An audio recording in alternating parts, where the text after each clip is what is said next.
Flight controller is gonna go for landing. Retro. Go. I don't go. Go. GNC. Go. Econ. Go. Control. Go. Ninth Planet Audio. Capcom, we're go for landing. You're go for landing, over. We're halfway through our quest to change the Boone County Rebels to the Boone County Biscuits, or whatever, really anything that isn't rooted in the Confederacy. We've talked with historians, we've talked with designers, we've talked with people who want to make real change in the Florence, Kentucky community, but there's one group of people we haven't heard from. Like almost every school has some type of cat. Yeah. It's either some type of cat. Yeah. If you can't tell from my nervous laughter, I'm talking to real-life high school students in Florence, Kentucky about their mascots. I got to sit down with a few students, not from Boone County, but from nearby Connor High School, mostly because their moms made them. Connor is home of the Cougars. There are, as noted, a lot of big cats in the area, but I wanted to know what they thought the role of a mascot was.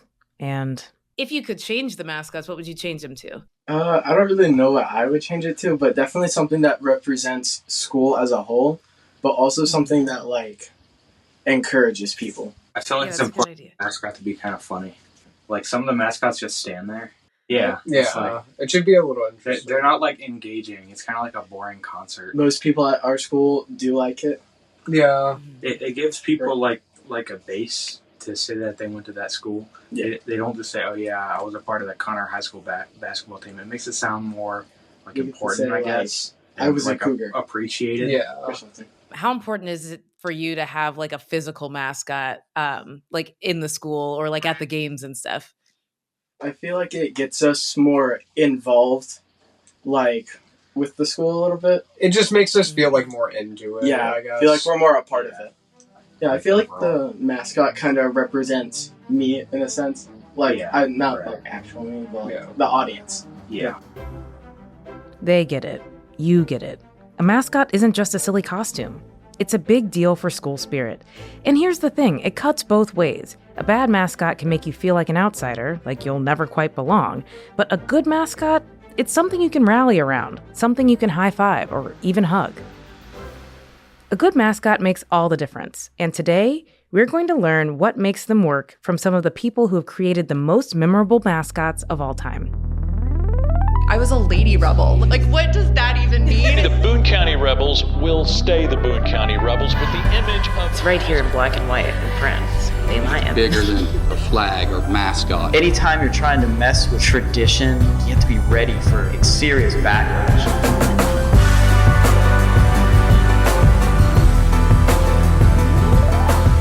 From Ninth Planet Audio, I'm Akilah Hughes, and this is Rebel Spirit, Episode 5, Mascots. And I don't want to rain on your biscuit parade by any means. Again, this is Jay Becker from BLDG in Covington, Kentucky. I had my 40th reunion last weekend, and I said to somebody, what if the name of our high school team had been the Biscuits? They're like, I wouldn't have come to this. And it was like, or I probably wouldn't have gone to that school. Wow. And I'm like, because high schools are pride points for young people. This is why we have to change it. Okay, so Jay hates the Biscuits. I get it. But he knows that the Rebels have to change. So while he and his team at BLDG give some thought to how to help us make change, I wanted to understand just how out there some mascot names get. Baseball goes back to the 1800s, and they've got some crazy names, like the flood sufferers. There's like the celery pickers and the fruit pickers. And This enthusiastic voice belongs to Terry Borning, author of the website mascotdb.com, a free searchable database of team names and mascots. all of it's fascinating. It's data to me. And like, let's try to get this all into like this big thing that everybody can look at. It started with high school, just, wanting to get that information on retired high school mascots, but it definitely blossomed. It's a hobby for me. I don't make any money from this, really, just enough really from advertising to support the site. And of course, the big question for Terry. I found like 252 instances of high schools throughout the ages that have used Rebels as their mascot. And out of those 252, I found that 152 are still active. Now, I went especially throughout the Old South, and I really did some research and found which of those have changed. I didn't focus so much on all the states because I didn't have the time to do that. So that 152 might be a little bit lower than that, but I did find like a good dozen throughout the last, especially 10 years, that have changed from Rebels to things such as the Huskies, the Hawks, Red Hawks, Wolves or Wolfpack. A couple did the Titans. What a relief. So it can happen. Schools can really change, and they change to some expected choices. Big cats, wild animals, etc. I doubt any have changed to the Biscuits, right? There's actually a famous minor league team, the Montgomery Biscuits. Shout out to them. They're actually one of the most popular minor league teams. They do very well with merchandising, so you might be onto something there. Like the Montgomery Biscuits used to be something else. Guess what the Montgomery Biscuits were before they were the Biscuits? The Rebels. Montgomery was represented in the Southern League by a team called the Rebels in the late 60s through 1980. Then they had no team until the Biscuits became Montgomery's first Major League Baseball affiliated team in 2004. The owner selected the team's nickname from over 4,000 entries in a Name the Team contest. The official team colors are butter and blue. Their mascots are Monty, an anthropomorphized buttermilk biscuit.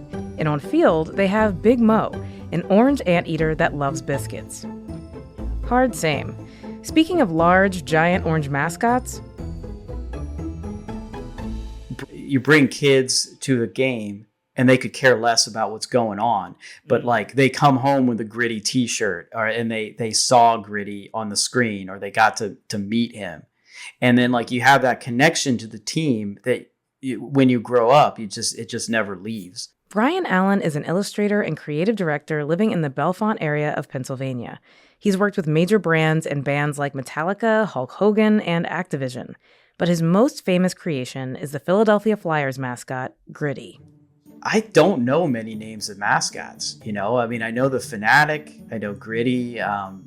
There's something about his name where people who don't even follow hockey still know him. Yeah. And it just clicks because he is a gritty looking creature. The story of Gritty that they made up was that he was born in the basement of the stadium or something like that, and like he would eat hot dogs that fell through the bleachers, and that's how he survived for years until for some reason he came up.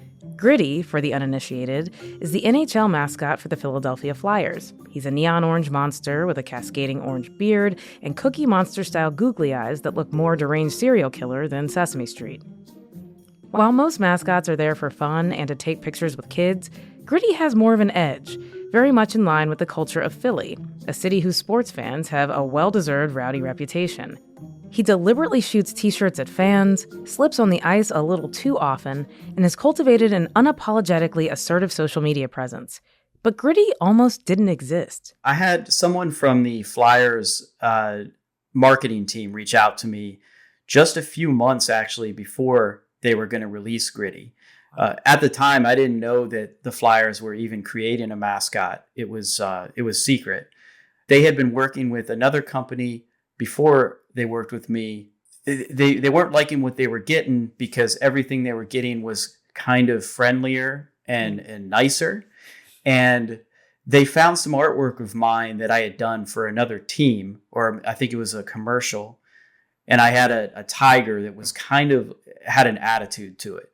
And they really liked that because when they hired me, they told me that they wanted Gritty to be somebody that you wanted to high five, but not hug. So he had to have a little bit of toughness. And I keep almost saying gritty because that's how we described him at first. It's like we wanted him to have a little grit and be gritty, but that was before they picked his name. There wasn't a lot of time left, and so Brian did what Brian does best. He drew a lot. I drew all different types of monsters, but I also drew weird things like we played with the idea of a bat at first, or I drew like an old pilot, like an old Baron pilot, just trying to think of anything that connected with the Flyers. There was a bulldog, there was like a tough like hockey goon guy, but the ones that really stuck were the monsters, the just sort of weird amorphous creatures that you didn't know what gender they were, you didn't know what species they were. Got one actually that looked pretty similar to what Gritty looks like now from that first batch. You know perfection when you see it, right?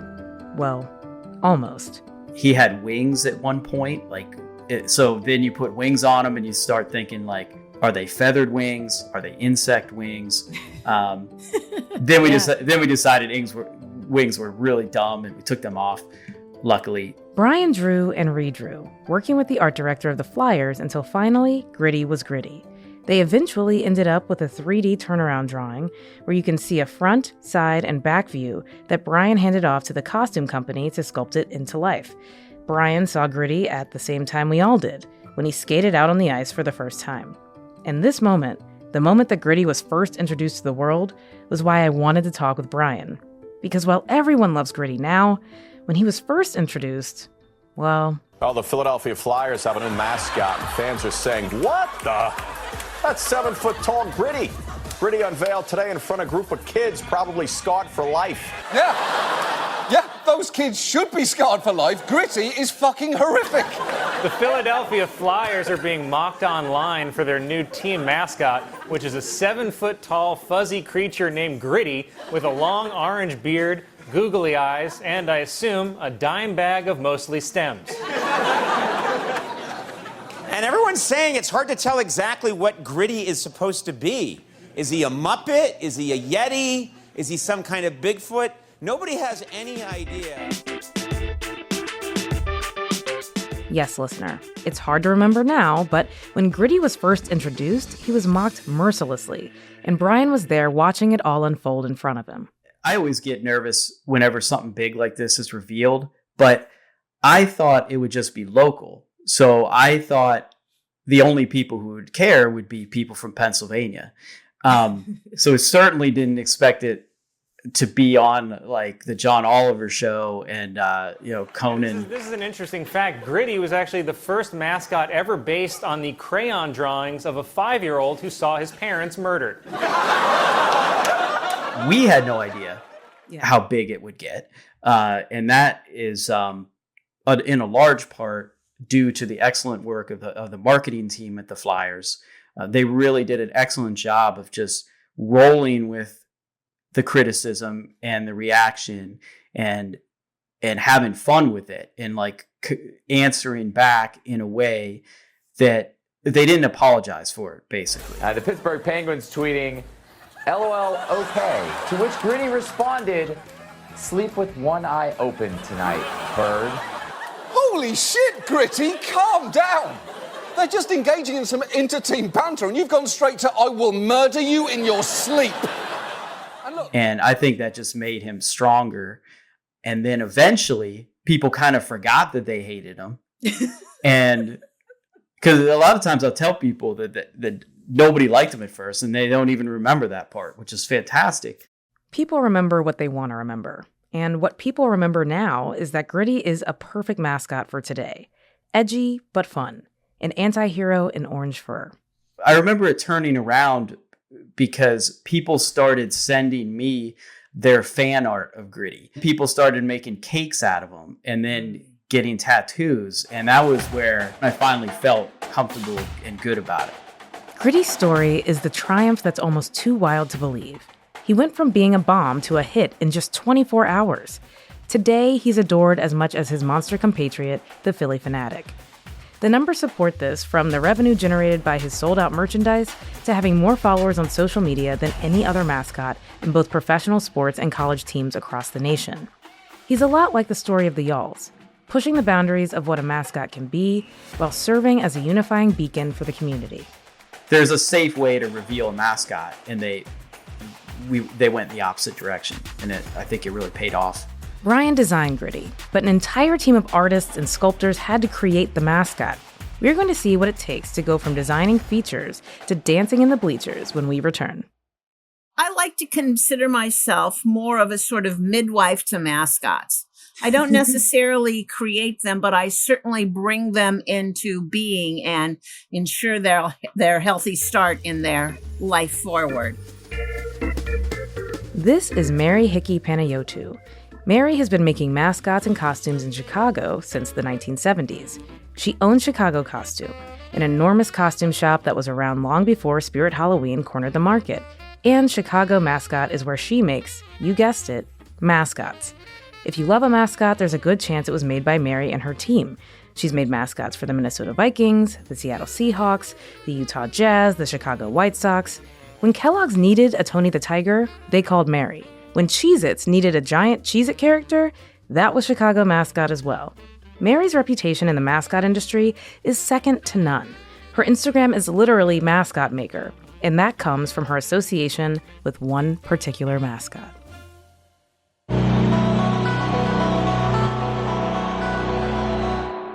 Mary isn't just a midwife to any old mascot. She's the midwife to the one and only Benny the Bull, the mascot for the Chicago Bulls. If Gritty is the greatest mascot out there today, when I was a kid, there was no mascot greater than Benny the Bull. I mean, sure, it helps to be the mascot for the Michael Jordan era, more agile, more athletic, more fun than any of the other mascots in the NBA. And that was, in part, thanks to Mary. I got involved because the performer for Benny the Bull needed some repairs and came to me and said, look, the seam's ripped, this blew out. Can you fix that? I said, of course. I'm a little, egotistical if you want. I said, I can do anything. Give me enough time, enough money. I can do anything. And so I began working with him, fixing up his costume and solving some issues that he was having. Just sometimes people who make things think, oh, this is how we do it. I hear that all the time from the people that have gone to varying schools out here, and they say, oh no, that's how we do it. Well, that might be how some people do it, but here's how we're going to do it today in this way, because we're going to do it to solve this problem. And that's what I really try to do. I say, what is your problem with that mascot? And they say, well, when I lift my hands up, my arms show because my gloves don't cover. Well, we can solve that problem. Or I can't get my arms up because the sleeves are too tight. Or my head keeps falling off. So there's lots of ways we can fix the things that you're having problems with. I'm ready for Mary to fix all my problems. Even the ones that aren't mascot related, like my love life or my bank account. But I also happen to have some very specific mascot related problems as well. So this podcast is about me going back to my high school. I graduated in 2005 and our mascot was Mr. Rebel. I was just looking up a photo of him because you make a good point. Like we are interested in changing this old timey sort of like a battalion leader character into a much friendlier mascot, a biscuit, something people are proud of in the South, something that doesn't feel divisive. And as I look at Mr. Rebel, he kind of has like angry eyes. And I think it's just like the shape of his brow is a little furrowed. Maybe you could give us a little advice. Do you think our biscuit should look angry, like a fighting biscuit? Or should it be so like what would bring people together more, I guess, in your experience? Well, I tend to advise all of my clients never to kind of use a human figure as a mascot because all of us are already humans and that mascot should be something that's not human. In addition, it's really difficult.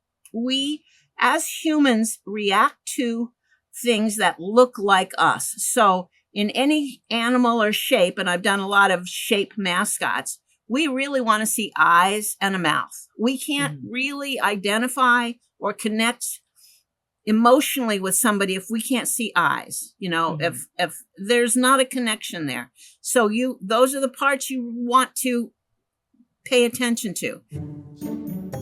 Mary can tell you everything there is to know about making a mascot.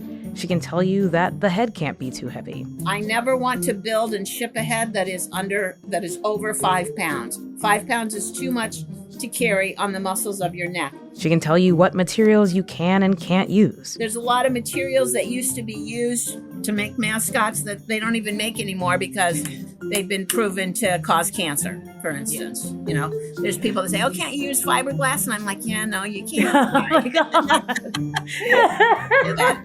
Might have been able to, used to, but you can't do that anymore. Yeah, so, not just lead-based paint. Yeah. She can tell you the things you never thought about that then become so obvious. One of the things that mascots have to always be aware of is they can't speak. There's never a mascot that speaks. So a lot of times, you have ad agencies and things, and they want the mascots to say stuff, but mascots don't talk. Every emotion that a mascot needs to convey has to be done so physically. But the most important thing Mary will tell you is, I can build you a beautiful costume, but it's still just a box of fur and foam until you put it on. It's not, it needs you inside of it to bring it to life. At the end of the day, a mascot is only as good as the performer inside it. It's that person who makes a connection with the audience, and that connection is everything. When I talked to Brian and Mary about the technical aspects of a mascot, what was interesting is that they spent most of the discussion talking about humanity. They focused on character and storytelling, far more than hula hoop bellies or height or materials or anything. It has to be something that can emote. So the eyes and the mouth have to be big and visible and expressive, because this is something that someone could be way up in the nosebleeds and you still want them to be able to connect with the character. It's not really a puppet, right? Like he can't really move his mouth. The eyes, in Gritty's case, just go wherever they want. Yeah. So a lot goes into a mascot's design in the face, trying to make that as expressive as possible without it really being able to be controlled. You really don't want it to be either smiling or frowning. You don't want it to be looking happy or sad.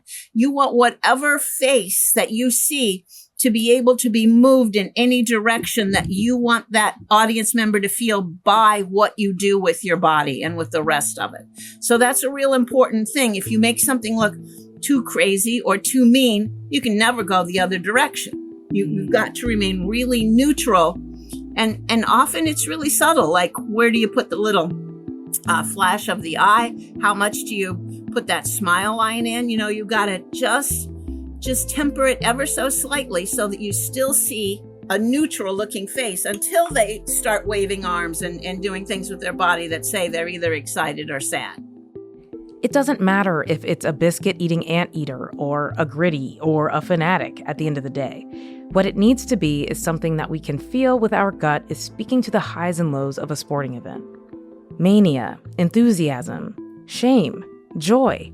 As I was talking with Mary and Brian, I realized that if anyone can give advice on how to move from one mascot to another, especially if that move is a little controversial, it's them. We've changed a mascot. The team wants a whole new look or a whole new thing, or that doesn't really work for them. Mm-hmm. I say involve the mascot. Let it become forth. So if your team has this old mascot, Colonel whatever, that's not going to be it anymore, the Colonel himself has to shepherd in the new guy. He has to say, I'm retiring. I'm going to somewhere. I got another job, but I'm this or I'm that. A lot of times we'll do the same mascot, but we'll pare it down. So I'll have them make a lot of videos of working out and eating right and trying to get, stop smoking, whatever. And so that when they bring out the new pared down version, it won't be as hard on them. Everybody at first will go, oh no, that's not my mascot. No, I want the old guy back. But after 2 or 3 months, couple of games, they're okay with it. They get used to it. It's like, your husband shaving off his beard and mustache, and suddenly it's like, I don't know you, I'm not even coming. But after a while, you get used to it, and then it's hard to remember what it was like. Mary, of course, didn't disappoint, though I'm hard-pressed to imagine H.B. Deathridge welcoming in Butted a Biscuit or whatever. But when I asked the same question to Brian, the answer isn't about how to make the change, but instead about something much closer to home for him. That is tough. We had a similar, not to that extreme, but a similar fight locally, because my kid's high school mascot is like a raider. It's like a chief face, and like half the town wanted to change it to something else, and the other half plus one did not. And so we still have the Native American face as the mascot. They won out, but it got heated. People were at each other's throats. Without prompting, Brian brought up something that we haven't discussed yet on this podcast.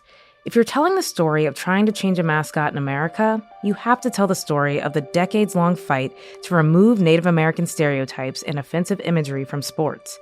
Because while according to Terry Borning from Mascot DB, there are still over 150 high schools using the name Rebels, there are over 2,000 that use derogatory and racist nicknames for Native Americans. Whether it's Redskins, Indians, Warriors, Chiefs, Braves, any number of them. Unfortunately, there's still Redskins around, and there's still actually Savages is still being used at a number of high schools as well. I mean, come on, man. Of course, the offensive team names are not just at the high school level. While some are changing, the Washington Redskins are now the Commanders and the Cleveland Indians are now the Guardians, others have clung stubbornly to their outdated racist team names. I'm looking at you, Atlanta Braves and Kansas City Chiefs. When we come back, we meet someone fighting her own battle against racist mascots.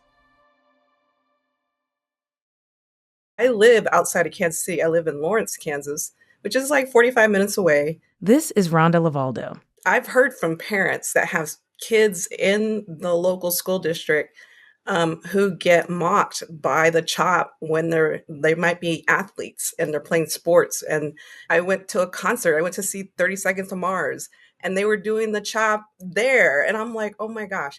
Rhonda is the Dean of the College of Humanities and Arts at Haskell Indian Nations University, as well as a journalist who writes about Native American issues. And the CHOP she is referring to is at the center of her work for the last 2 decades, trying to get the Kansas City Chiefs to change their team name. The chop, also known as the tomahawk chop, is the Chiefs' signature crowd move.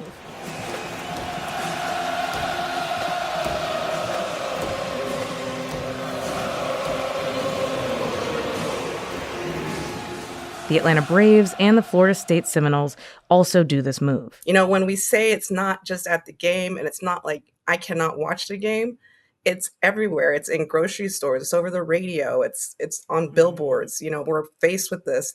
Rhonda is one of a number of Native American activists who have been at the forefront of the movement to change team names for the better part of 20 years. We decided to organize a protest at the Kansas City, Washington football game in 2005. Nice. And so we didn't realize like how big it would get, but we had people come from everywhere, from all these different states to come protest with us. And it was so great. And after that, we kind of just were like, you know, we need to continue to keep doing this. Rhonda and others founded the organization Not in Our Honor in 2005 when they were still in college. One of her co-founders was Amanda Blackhorse, who would go on to sue over the Washington Redskins name. Both Rhonda and Amanda Blackhorse were mentored by Susan Harjo, a Native activist who has been trying to get team names changed since the 1960s. It was actually Harjo who sued over the Redskins name first in 1992, when she, alongside other activists, filed the case Harjo versus Pro Football, Inc. Harjo's case was novel. She sued to cancel the team's trademark on the grounds that it was disparaging to Native Americans. The hope was, without a name enforceable by trademarks, the owners would change it.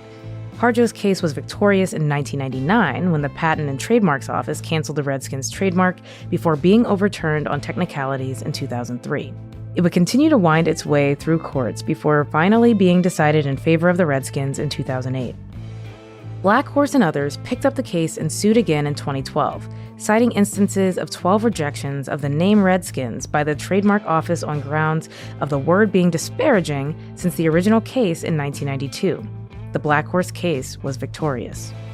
In 2014, the Trademark Office canceled the football club's trademarks. That is, until 2017, when the Supreme Court, deciding on a different case, ruled that the part of the trademark law banning disparaging names was unconstitutional. The team kept the name until 2020, when the murder of George Floyd and the summer of racial reckoning finally pushed the decades of Native American activism around the club's name to the forefront, and the team announced it was finally changing. The Cleveland Indians followed suit a year later. It wasn't just pro teams that were moving away from Native mascots. In 2019, Maine passed a law banning Native mascots. In 2022, the New York State Education Department issued a memo requiring schools to ensure that district mascots, team names, and logos are non-discriminatory. Kansas has passed a non-binding resolution encouraging the elimination of Native mascots in the next few years. Laws are also on the books in California, Colorado, Michigan, Nevada, Oregon, and Washington. It's taken decades and the work of countless activists and organizations, but team names are really changing. yeah, there's a website that I track that goes through, and there's anywhere from, it's got to be close to 50 or 60 per year that are changing away from that Native American mascots. Again, Terry Borning. I know that with Native American mascots, I believe it was Adidas offered some grant money. Change your mascot, here's a chunk of change to help you with that. Native team names are changing across the country, except stubbornly in Kansas City, where Rhonda is still fighting. Now it's become a bigger movement because we have more people who have eyes on us. And we know Kansas City, the football team, doesn't appreciate what we do because they're continually being blasted by people who realize like their efforts to be like end racism is not working. It's progress, but it's not over. Not by a lot. And the harms inflicted on Native communities are significant. You know, just from us telling people that it's very hurtful to us and, you know, people not believing that, we actually had to go get evidence, statistical evidence, if you can believe that these things are harmful. We had to get, you know, numbers to show that, yes, this is harmful to our students. This is harmful to our kids. It makes them think of how they see themselves in a different way and how others see themselves as well. It's protecting Native children and their communities from that harm that has led Rhonda to stand outside football stadiums, protesting, most of the time in groups and sometimes alone. As a Native American woman, she already faces significant risks of physical violence in this country. Standing outside football stadiums, confronting intoxicated and often aggressive men can be an intimidating experience. If you translate this down to the high school level, how likely is it that a teenage Indigenous girl would feel safe protesting her mascot at her school where she would definitely face similar dangers? It's gotten a little bit scarier, and I would say even now with social media, it's even worse because I get tons of messages in my different social media accounts, people threatening me. I've had they've doxed my address, and so I've actually gotten a letter, and it was just a typed letter, and it just had a blank piece of paper in it, and it just said 4:30. Don't know what that meant. We were just kind of like, okay, and so every time at like 4:30 we're like freaking out, like, is someone gonna do something? But at the same time, like, you know, I'm kind of like, you know, if you want to do that, if that's what this means to you, if you're that indebted that you have to threaten me, then okay, I guess so. We're gonna go there. These angry, rabid fans and their willingness to threaten violence over a mascot are inadvertently proving the point. This isn't just a harmless symbol. It's deeply embedded in their identity, which is precisely why it matters and why it needs to be examined. I learned that with Gritty, too. There were a lot of people with the Flyers who, like, either really didn't want a mascot or they didn't like the direction of Gritty. And I was surprised by the anger of it. Anytime you're trying to mess with tradition, you have to be ready for serious backlash. So I totally agree with what you're saying about wanting to change it. But the trouble is so many people on that side are going to be entrenched. Backlash in the name of tradition. You see it everywhere right now. Not just pushing against changing mascots, but pushing against change, period. But change is good. And thankfully, for those of us advocating for it, we don't just hear from people who fear it. We hear from those that embrace it as well. For us, it's important that we make our voices heard. And, you know, it's important for other people around the country who believe in what we're doing. Like, they're constantly sending us messages like, thank you for doing this. Thank you for standing up. For Rhonda, the words of encouragement keep her going. But so does the hope that one day she won't have to be out there anymore. One day, our kids do not have to deal with this type of imagery. And I would love for that to happen. And I think people think, you know, if we get rid of these images and stereotypes, that nobody's going to remember who we are. And I'm like, we're always going to be here. Right. We're always going to be part of the community. And you could at least understand that you're making us feel more like human beings. And so and a part of that community. We're not a part of that community. I would love to be able to cheer for Kansas City, but I can't. It just is disgusting and gross. It's not a lot to ask to cheer for your team, to be a part of a community, to be represented by something that you can see yourself in. Whether it's a big orange monster blasting a t-shirt at a fan at close range, a Red Bull executing a flip on their way to dunking a basketball, maybe, just maybe, a biscuit, or whatever, we all deserve to feel welcome. We all deserve to be included. We all deserve to be a part of the shared experience, the family, the kinship that is sports. In our next episode, we hone in specifically on the push to change Rebel mascots across the country and meet a few other Rebel alumni who have been able to create change in their own schools, even if it took them literal decades. All that and more next week.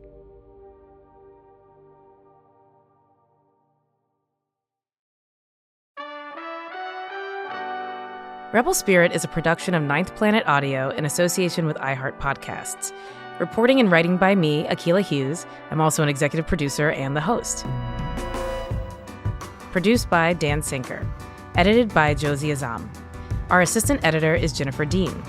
Music composed by Charlie Sun. Sound design and mixing by Josie Azam.